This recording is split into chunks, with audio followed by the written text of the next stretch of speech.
Welcome to మెగానే TV burning topic. ప్రపంచంలో అప్పులు ఎగవేసే దేశంగా పాకిస్తాన్కు పేరుంది. ఇప్పుడు అది నిజంగానే పెద్ద ఆర్థిక కష్టాల్లో కూరుకుపోయింది. అంతర్జాతీయంగా తీవ్ర ఒత్తిడిని ఎదుర్కొంటుంది.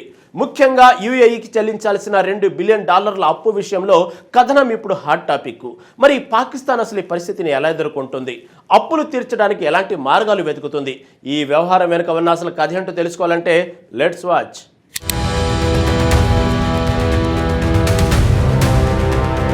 ప్రపంచంలో అప్పులు ఎగవేసే దేశంగా పాకిస్తాన్కు పేరుంది. ఇప్పుడు అది నిజంగానే పెద్ద ఆర్థిక కష్టాల్లో కూరుకుపోయింది. అంతర్జాతీయంగా తీవ్ర ఒత్తిడిని ఎదుర్కొంటుంది.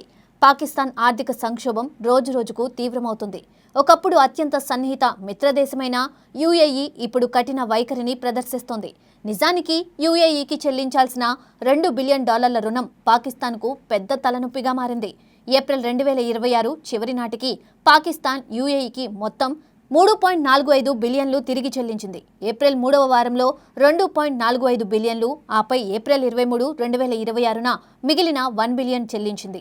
యుఎస్, ఇజ్రాయెల్, ఇరాన్ యుద్ధం తర్వాత పశ్చిమాసియాలో నెలకొన్న పరిస్థితుల కారణంగా యుఏఈ ఈ నిధులను తక్షణమే తిరిగి కోరింది. 2019లో పాకిస్తాన్ బ్యాలెన్స్ ఆఫ్ పేమెంట్స్ను స్థిరీకరించడానికి యుఏఈ ఇచ్చిన ఆర్థిక సహాయంలో ఈ నిధులు ఒక భాగం.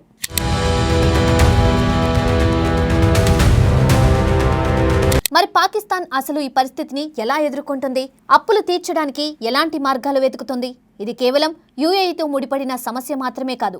పాకిస్తాన్ మొత్తం ఆర్థిక వ్యవస్థే ఒక కత్తి మీద సాములా తయారైంది. మార్చి 2026 నాటికి పాకిస్తాన్ బాహ్య రుణం $92.2 బిలియన్ చేరింది.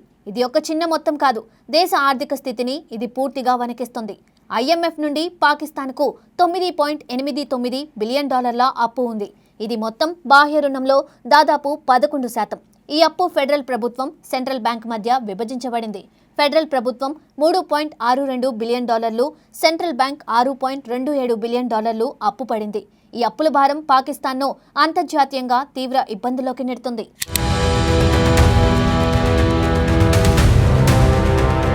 అయితే ఈ ఆర్థిక సంక్షోభం మధ్యలో కూడా పాకిస్తాన్ ఆర్థిక వ్యవస్థ స్థిరీకరణ, పునరుద్ధరణ సంకేతాలను చూపుతుంది. 2026 ఆర్థిక సంవత్సరంలో స్థూల జాతీయోత్పత్తి వృద్ధి 3.5%గా, 2027 ఆర్థిక సంవత్సరంలో 4.5%గా అంచనా వేస్తున్నారు. ఇది చిన్నపాటి ఉపశమనం. కానీ ఈ వృద్ధి రేటు పాకిస్తాన్ను అప్పుల ఊబి నుండి బయటపడేయగలదా అనేది ప్రశ్నార్థకమే. మే 12, 2026న పాకిస్తాన్ అంతర్జాతీయ ద్రవ్యనిధి నుండి విస్తరించిన నిధి సౌకర్యం మరియు రెసిలెన్స్ అండ్ స్టెనబిలిటీ ఫెసిలిటీ కింద $1.3 బిలియన్లు అందుకుంది. IMF నుండి ఈ నిధులు లభించడం కొంతవరకు ఊరటనిచ్చింది.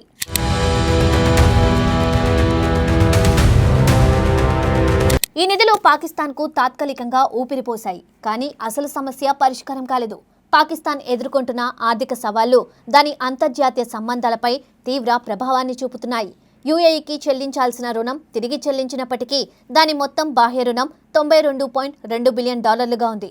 దేశీయ అప్పు $57.6 ట్రిలియన్ చేరగా మొత్తం ప్రభుత్వ అప్పు $83.285 ట్రిలియన్. ఇవన్నీ కలిపి చూస్తే పాకిస్తాన్ ఆర్థిక వ్యవస్థ ఎంత బలహీనంగా ఉందో అర్థమవుతుంది. మరి ఈ పరిస్థితిలో పాకిస్తాన్ ఎలా ముందుకు వెళ్తుంది? కేవలం అప్పులు తీసుకోవడం, చెల్లించడం ఒక పరిష్కారం కాదు. దీర్ఘకాలిక ఆర్థిక స్వావలంబన లేకపోతే ఇలాంటి సంక్షోభాల నుండి బయటపడడం కష్టం. రాజకీయ స్నేహాలు తాత్కాలికం కావచ్చు, కానీ రుణ బాధ్యతలు మాత్రం శాశ్వతం.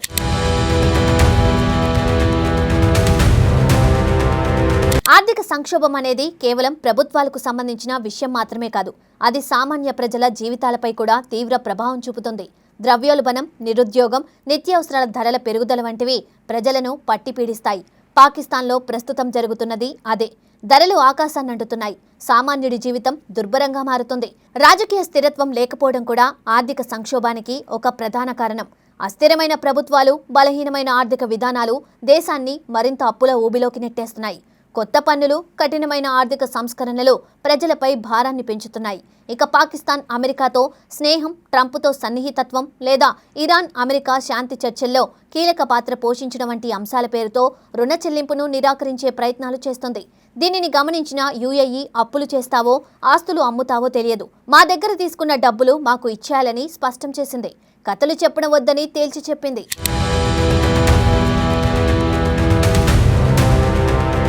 ఒక దేశం అప్పుల్లో కూరుకుపోయినప్పుడు అది అంతర్జాతీయంగా తన విశ్వసనీయతను కోల్పోతుంది. ప్రపంచ దేశాల మధ్య పాకిస్తాన్ స్థానమేమిటి? ఈ ఆర్థిక సంక్షోభం పాకిస్తాన్ అంతర్జాతీయ సంబంధాలపై ఎలాంటి ప్రభావం చూపుతుంది? ముఖ్యంగా చైనా వంటి దేశాలతో పాకిస్తాన్కున్న సంబంధాలు ఈ సంక్షోభం తర్వాత ఎలా మారుతాయి? చైనా పాకిస్తాన్ ఎకనామిక్ కారిడార్ వంటి భారీ ప్రాజెక్టులు కూడా రుణభారాన్ని మరింత పెంచే అవకాశం ఉంది.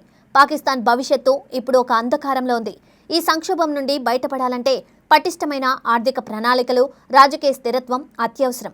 కేవలం IMF సహాయంపై ఆధారపడడం సరిపోదు. స్వయం సమృద్ధిని సాధించడం, దేశీయ పరిశ్రమలను ప్రోత్సహించడం, ఎగుమతులను పెంచడం వంటి చర్యలు తప్పనిసరి. విదేశీ పెట్టుబడులను ఆకర్షించడం కూడా ఒక మార్గం. కానీ ప్రస్తుత అస్థిరమైన వాతావరణంలో అది ఎంతవరకు సాధ్యమనేది చూడాలి.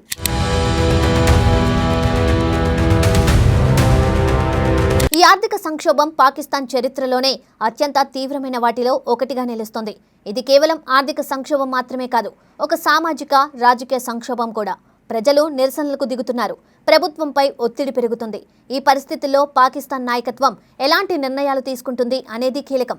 కేవలం తాత్కాలిక ఉపశమనాలతో సరిపెట్టుకుంటే భవిష్యత్తులో మరిన్ని తీవ్రమైన పరిణామాలు ఎదుర్కోవాల్సి ఉంటుంది.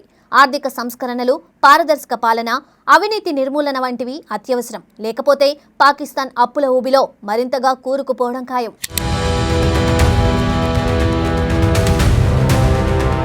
పాకిస్తాన్ ప్రభుత్వం ఎదుర్కొంటున్న ఆర్థిక సవాళ్లు దాని అంతర్జాతీయ సంబంధాలపై తీవ్ర ప్రభావాన్ని చూపుతున్నాయి. UAEకి చెల్లించాల్సిన రుణం తిరిగి చెల్లించినప్పటికీ దాని మొత్తం బాహ్య రుణం $92.2 బిలియన్ ఉంది. ఇది పాకిస్తాన్ ఆర్థిక వ్యవస్థకు ఒక పెద్ద సవాల్. ఈ భారీ రుణభారం దేశాన్ని నిరంతరం ఒత్తిడిలోకి నెడుతుంది. దీర్ఘకాలిక ఆర్థిక స్వావలంబన లేకపోతే ఇలాంటి సంక్షోభాల నుండి బయటపడడం అసాధ్యం. రాజకీయ స్నేహాలు తాత్కాలికం కావచ్చు, కానీ రుణ బాధ్యతలు మాత్రం శాశ్వతం. పాకిస్తాన్ ఈ సంక్షోభాల నుండి బయటపడాలంటే పటిష్టమైన ఆర్థిక ప్రణాళికలు, కఠినమైన సంస్కరణలు అత్యవసరం. లేకపోతే దేశ భవిష్యత్తు మరింత సంక్లిష్టంగా మారే ప్రమాదం ఉంది. మరి ఈ సవాళ్లను పాకిస్తాన్ ఎలా అధిగమిస్తుందో చూడాలి.